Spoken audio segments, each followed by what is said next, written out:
The Railway Series, Book Number 12, The 8 Famous Engines. Written by the Reverend Wilbert Awdry, with illustrations by John T. Kenny. Dear friends, the Fat Controller's engines are now quite famous. They have been on the wireless and now have many other adventures. But he had another plan too for his engines, and this book will tell you what it was. The author. Story number 1. Percy takes the plunge. Sometimes Percy takes stone trucks to the other end of the line. There he meets engines from the other railway. One day, Henry wanted to rest in the shed, but Percy was talking to some tank engines. It was raining hard, water swirled under my boiler, I couldn't see where I was going, but I struggled on. "Oh, Percy, you are brave." "Well," said Percy modestly, "it wasn't anything really. Water's nothing to an engine with determination." "Tell us more, Percy," said the engines. "What are you engines doing here?" hissed Henry. "This shed is for the Fat Controller's engines. Go away." "Silly things," Henry snorted. "They're not silly." Percy had been enjoying himself. He was cross because Henry had sent them away. "They are silly, and so are you. Water's nothing to an engine with determination. Pah!" "Anyway," said cheeky Percy, "I'm not afraid of water. I like it." And he ran away singing, "Once an engine attached to a train was afraid of a few drops of rain." Percy arrived home, feeling quite pleased with himself indeed. "Silly old Henry," he chuckled. Thomas was looking at a board at the quay. It said, "Danger." "We mustn't go past it," he said. "That's orders." "Why?" "Danger means falling down something," said Thomas. "I went past a danger sign once, and I fell down into a mine." Percy looked out beyond the board. "I can't see a mine," he said. He didn't know that the foundations of the quay had sunk, and that the rails now sloped downward to the sea. "Stupid boy," said Percy. For days and days he tried to sidle past it, but his driver stopped him every time. "No, you don't," he would say. Then Percy made a plan. One day at the top station he whispered to the trucks, "Will you give me a bump when we get down to the quay?" The trucks were surprised. They had never been asked to bump an engine before. They giggled and chatted about it the whole way down. "Whoa, Percy, whoa," said his driver, and Percy checked obediently at the distant signal. "Driver doesn't know my plan," he chuckled. On, laughed the trucks. Percy thought they were helping. "I'll pretend to stop at the station, but the trucks will push me past the board. Then I'll make them stop. I can do that whenever I like." If Percy hadn't been so conceited, he would never have been so silly. Every wise engine knows that you cannot trust trucks. They reached the station and Percy's brakes groaned. That was the signal for the trucks. Go on!" they yelled and surged forward together. They gave Percy a fearful bump and knocked his driver and fireman off the footplate. "Ow!" said Percy, sliding past the board. The day was misty, the rails were slippery, so therefore his wheels wouldn't grip. Percy was frantic at this point. "That's enough," he hissed, but it was too late. Once on the slope, he tobogganed helplessly down and crashed through the buffers and slithered into the sea. "You are a very disobedient engine." Percy knew that voice. He groaned. The foreman borrowed a small boat and rowed the Fat Controller round. "Please, sir, get me out, sir. I'm truly sorry, sir." "No, Percy, we cannot do that till high tide. I hope it will teach you to obey orders." "Yes, sir." Percy shivered miserably. He was cold. Fish were playing hide and seek through his wheels. The tide rose higher and higher. He was feeling his position more and more deeply every minute. It was nearly dark when they brought floating cranes and cleared away the trucks and lifted Percy out. He was too cold and stiff to move by himself, so he was sent to the works next day on Henry's goods train. Well, chuckled Henry. "Did you like the water?" "No." "I am surprised. You need more determination, Percy. Water's nothing to an engine with determination, you know. Perhaps you would like it better next time." But Percy is quite determined that there won't be a next time. Story number 2. Gordon Goes Foreign.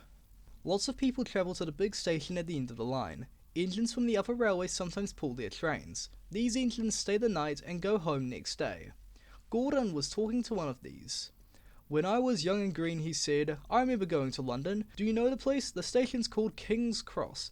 "King's Cross?" snorted the engine. "London's Euston. Everybody knows that." "Rubbish," said Doug. "London's Paddington. I know. I worked there." They argued till they went to sleep. They argued when they woke up. They were still arguing when the other engine went away. Stupid thing, said Gordon crossly. I've no patience.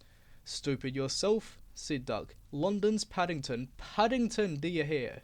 Stop arguing, James broke in. You make me tired. You've both agreed about something anyways. What's that? London's not Euston. Now shut up, laughed James.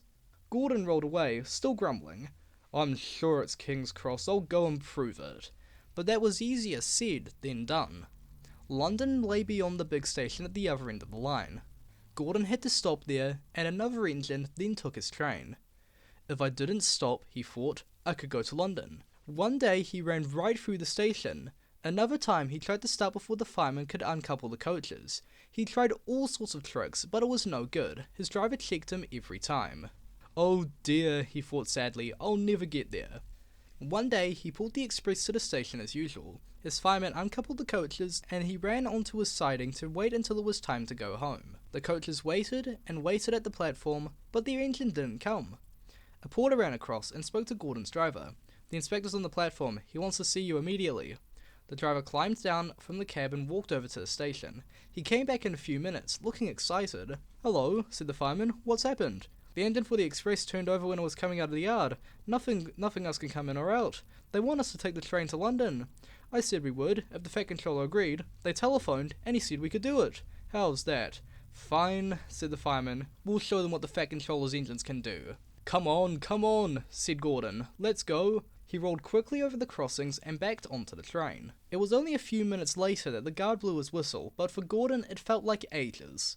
Come on, he puffed to the coaches. Come on.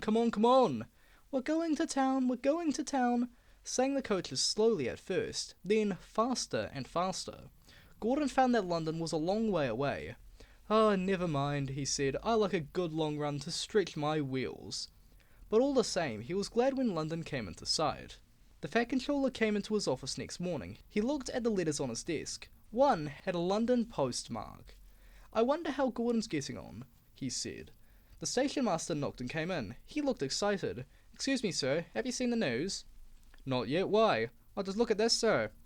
The Fat Controller took the newspaper. Good gracious me, there's Gordon. Headlines too. Famous engine at London station, police call to control crowds. The Fat Controller read on, absorbed.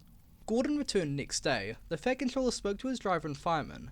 I see you had a very good welcome in London. We certainly did, sir. We signed autographs till our arms ached, and Gordon had his photographs taken from so many directions at once that he didn't know which way to look. Good, smiled the Fat Controller. I expect he enjoyed himself. Didn't you, Gordon? No, sir, I didn't. Why ever not? London's all wrong, answered Gordon sadly. They've changed it too. It isn't King's Cross anymore. It's St. Pancras. Story number 3. Double header. The Fat Controller gave Gordon a rest when he came home from London. He told James to do his work. James got very conceited about it. You know, little Toby, he said one day, I'm an important engine, everyone knows it. They come in crowds to see me flash by. The heaviest trains make no difference, I'm as regular as clockwork, they all set their watches by me, never late, always time, that's me.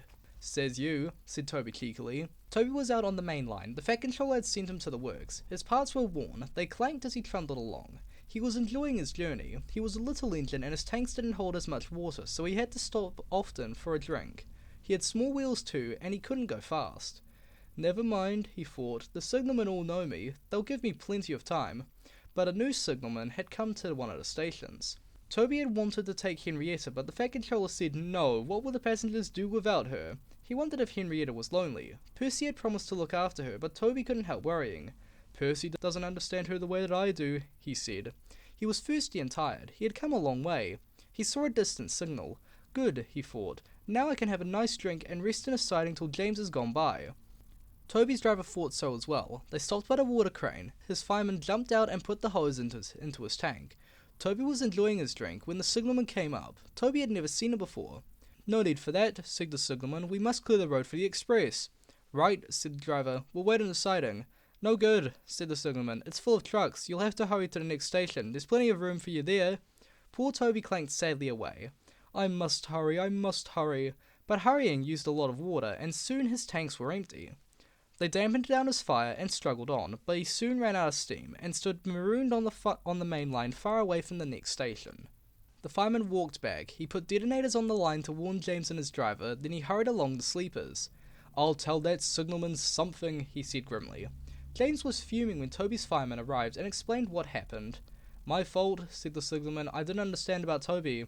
"Now, James," said his driver, "you'll have to push him." "What, me?" snorted James. "Me push Toby and pull my train?" "Yes, you. Shan't." The driver, fireman, the passengers, and the guard all said that he was a bad engine. All right, grumbled James. He came up behind Toby and gave him a bump. "Get on, you," he said crossly.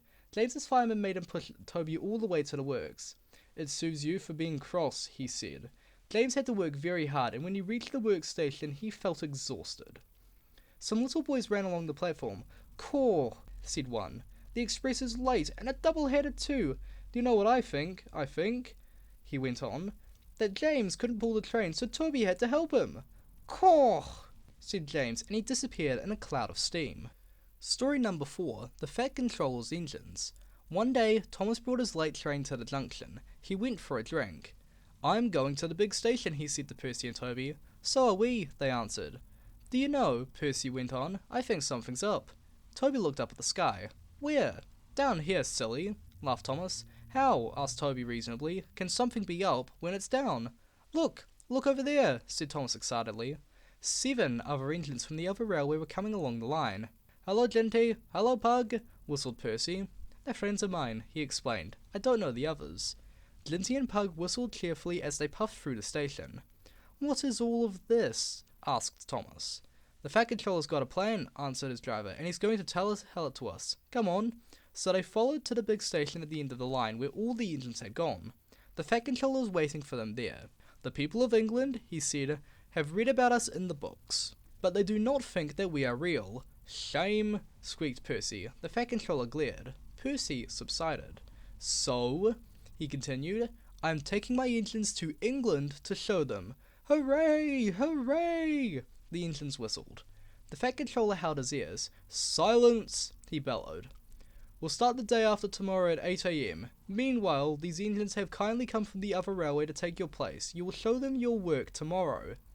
Next day, as Annie and Clarabelle were going to England too, Thomas and Ginty practiced with some other coaches. Thomas was excited. He began boasting about his race with Bertie. "I whooshed through the tunnel and stopped an inch from the buffers. Like this." Crash! The buffers broke. No one was hurt, but Thomas's front was badly bent. They telephoned the Fat Controller. "I'll send up some men, but if we can't mend Thomas in time, we'll have to go to England without him." Next morning, the engines waited at the junction. Toby and Percy were each on a truck, and Duck had pushed them into place behind Edward.